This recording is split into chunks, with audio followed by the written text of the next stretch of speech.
It's very useful. I mean, in terms of marketing and your Oh, brand, I mean, there's never been an easier time to get your artwork in front of eyeballs if your aim is to sell your art. I have many good friends who they have no interest in selling their art, and they are fabulous painters. So that doesn't apply to them. But if you are interested in selling your art, getting into galleries or whatever it is, the internet is a wonderful tool if used wisely.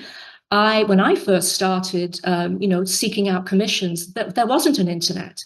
It was all, can you imagine? It was all done by, oh, let's send out a mailer, let's send out a holiday greeting card, et cetera, et cetera. But the good news of that was you were doing direct one-to-one marketing where you were sending a handwritten note to the person. You knew the person, they knew you. And that is something that I'm still very grateful for, because those early commissions, those people are still now reading my email newsletter. And we're talking 20 years later, their kids have grown up, and to me, that's something really to learn, that one-to-one is still very, very important. And I think in terms of marketing our art, we have forgotten that, for those of us that are really in the sort of newer world, digital world, forgotten. And, in my opinion, and I can only speak from my own opinion, but Instagram and Facebook are just part of what I think I should be doing. My main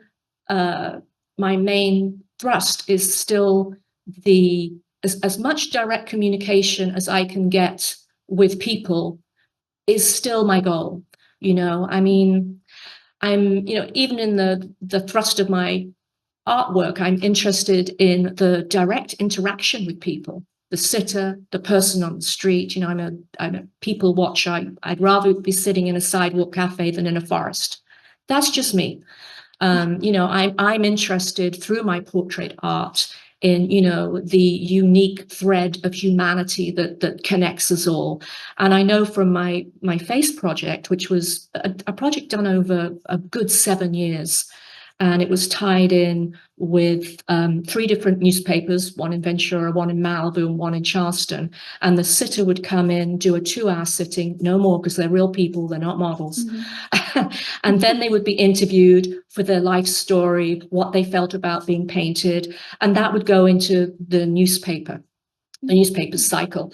So that, to me, the sitter's life story was as important as, my painted sketch. And some of those sketches talk about putting your ego at the door. They weren't that good.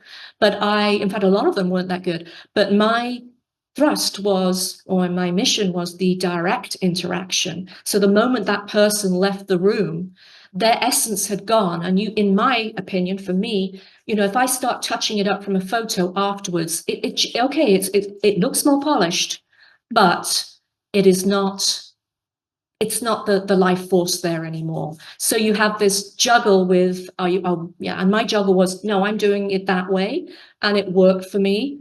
And it was a tremendous experience. I think I did, oh my goodness, 67 people for the face of Ventura, I think 58 for the face of Malibu, and then I did 18 which is one of my most favorite series of portraits, the face of Malibu rebuilds, which was people who had lost their homes in the Woolsey fire. So talk about seeing someone at their lowest, and I interviewed those people and did watercolors of them, when they were no longer in their houses and they were in floods of tears. But yeah, that was the most extraordinary experience. And that will be the thing that I will never forget, the power of that. And I actually get a bit choked up talking about it now, because it was just such a powerful thing, and how also that art, as simple as it was, because these were pen and ink and watercolor drawings, it somehow meant something to them. And also, getting their little story, their big story in the paper about how they lost their fire, what they were doing. And by the way, this was the very early days of the fire. And I was displaced in a hotel too. The backside of my house got badly hit by the fire. So I was doing this from, a hotel that, with a bunch of the fire refugees. And yeah, that's the power of art, and how it can help just a little bit. It's not going to bring their house back, but it did help. It was, and I got so many emails after each one of those came out that it meant something to them.